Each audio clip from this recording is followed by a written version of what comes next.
So hello kids, I am explaining you answer the following questions of air, water and weather. Your chapter 12 of science, I am explaining these question answers. So first is what is evaporation? Evaporation क्या होता है? Which factors affect the rate of evaporation? कौन सी factors हैं जो evaporation के rate को affect करते हैं? तो first is evaporation क्या है? Change of water into water vapor due to the heat of sun is called evaporation. क्या होता है? जब आपका पानी, यू कैन से पानी आपने रखा गिलास में, या फिर फॉर एग्जांपल आपने देखा होगा मम्मी आपकी जो कपड़े सुखाती है, जब कपड़े टांगती है तो उसके अंदर पानी होता है ना, जब वो कपड़े गीले होते हैं। लेकिन फिर क्या होता है, जब सूरज निकलता है, सूरज उसके उसके अंदर से उस पानी को सोख लेता है, पानी जो है उसमें से भाप बन के उड़ जाता है, तो वो क्या हो जाता है, इवेपोरेट बोलते हैं उसको, वो इवेपोरेट हो जाता है, इवेपोरेशन हो जाता है। ठीक है, तो उसको हम बोलते हैं इवेपोरेशन। पानी जो है भाप बन के उड़ जाता है। Change of water into water vapour, जो पानी है वो उसका वाटर वेपर बनना, भाप बनना ड्यू टू हीट सन। किस कारण से? सन की हीट के कारण से। तो उसको हम क्या बोलते हैं? Evaporation. The rate of evaporation is affected by wind, temperature, dry air and surface area. जो रेट ऑफ इवेपोरेशन मतलब इवेपोरेशन कितना होगा, कितना ज्यादा होगा। अगर विंड देखो किस चीज से अफेक्ट होता है, इवेपोरेशन मतलब पानी जो है वो भाप कितनी तेज बनता है, कितनी जल्दी बनता है, तो वो क्या किस चीज पे डिपेंड करता है? It depends on wind. अगर हवा तेज चल रही है, आप कपड़ों से ही एग्जांपल लो, अगर हवा तेज चल रही है तो कपड़े जल्दी सूख जाएंगे, नहीं तो स्लो हो जाएंगे। तो क्या है, अगर विंड तेज है तो रेट ऑफ इवेपोरेशन फास्ट है। फिर टेम्परेचर मतलब तापमान। अगर सूरज की जो गर्मी है वो बहुत ज्यादा तेज है, मतलब वो हॉट है, तो क्या होगा, जल्दी सूख जाएंगे आपके कपड़े, मतलब इवेपोरेशन जल्दी हो जाएगा, तो रेट ऑफ इवेपोरेशन हाई है। ड्राई एयर, अगर सूखी हवा है, मतलब एक तो होता है कि हवा के साथ नमी साथ में होती है, मॉइस्चर साथ में होता है, जैसे सुबह सुबह था, आज सुबह क्या था, धुंध थी ना, तो उसमें क्या था, उसके अंदर फॉग थी। फॉग के साथ मतलब हमारे वाटर के कुछ कण जो थे, नमी जो थी, मॉइस्चर जो था वो हवा के अंदर था, तो ऑब्वियसली आपके कपड़े देर से सूखेंगे, है ना। लेकिन जब हवा ड्राई है, अभी इस टाइम क्या है, ड्राई एयर है, इस टाइम पे वाटर के अंदर कोई भी, एयर के अंदर कोई भी वाटर का कण प्रेजेंट नहीं है, तो जल्दी इवेपोरेशन होगा, फास्ट हो जाएगा। सरफेस एरिया मतलब अगर आप जैसे फॉर एग्जांपल बहुत अगर आप किसी बड़े से बर्तन के अंदर पानी रखते हैं तो वो जल्दी इवेपोरेट हो जाएगा, अगर ग्लास में रखेंगे तो वो धीरे इवेपोरेट होगा, तो ये क्या है, सरफेस एरिया। तो in case of windy weather, high temperature, dry air and big surface area, the evaporation is faster. ठीक है, तो अगर विंडी वेदर है मतलब हवा तेज चल रही है, टेम्परेचर हाई है, ड्राई एयर है और सरफेस एरिया बिग है, तो इवेपोरेशन जल्दी होगा। तो this is your first question. Then second question is how are clouds formed? Clouds किस तरह से बनते हैं? क्लाउड्स किस तरह से बनते हैं? व्हेन वाटर वेपर इवेपोरेट्स, जब पानी के जो कण हैं वो भाप बन के उड़ते हैं, इट्स वेपर राइजेस अप, जो भाप है वो ऊपर की ओर उठती है।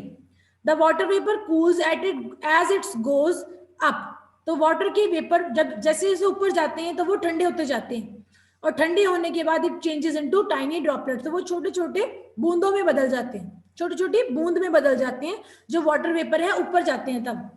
These droplets join to form cloud, और ये वाले जो ड्रॉपलेट्स होती हैं वो इकट्ठी ज्वाइन होती हैं और क्लाउड्स बन जाते हैं। फिर when the clouds become heavy enough with water, they cannot hold the water more and fall down as rain.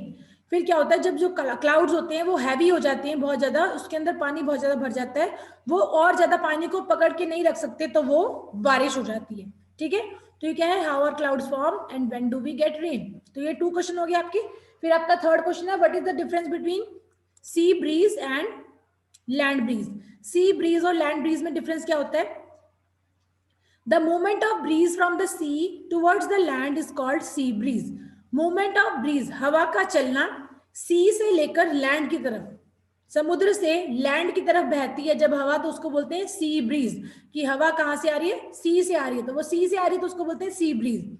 लेकिन लैंड ब्रीज कौन सी होती है? The movement of breeze from the land towards the sea, जब land air कहां से बहती है, लैंड से, जमीन से समुद्र की तरफ बहती है, तो उसको बोलते हैं लैंड ब्रीज।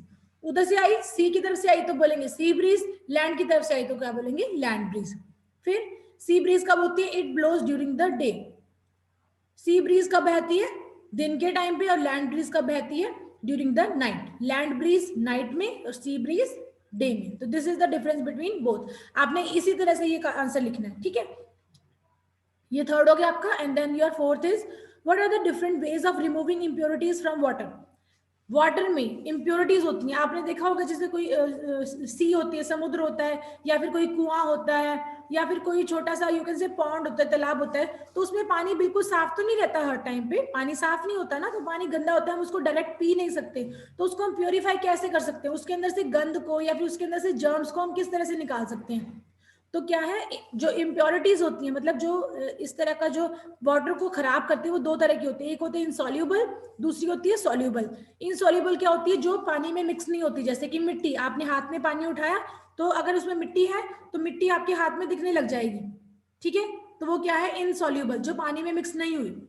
एक होती है सॉल्यूबल। सॉल्यूबल कौन सी होती है, जो पानी के अंदर मिक्स हो जाती है, उसके अंदर कोई ऐसे हार्मफुल सब्सटेंस होते हैं, या फिर यू कैन से कोई जर्म्स होते हैं जिनको हम सीधा नहीं देख सकते हैं, तो वो क्या होते हैं, सॉल्यूबल इम्प्योरिटीज। तो जो इनसॉल्यूबल इम्प्योरिटीज होती हैं, जैसे सैंड है, it can be remove by the method of sedimentation, decantation और फिल्ट्रेशन।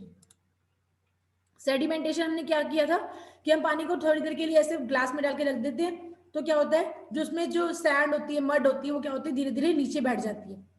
जब नीचे बैठ जाती है तो ऊपर वाला पानी हम दूसरी कैन में निकाल सकते हैं, तो वो क्लियर हो जाता है। तो वो क्या होता है, सेडिमेंटेशन। और डीकेंटेशन भी यही होता है, जब नीचे मिट्टी बैठ गई तो ऊपर से उसकी कैन चेंज कर ली, डीकेंटेशन, एक कैन से हम उससे दूसरे कैन में डाल लिया।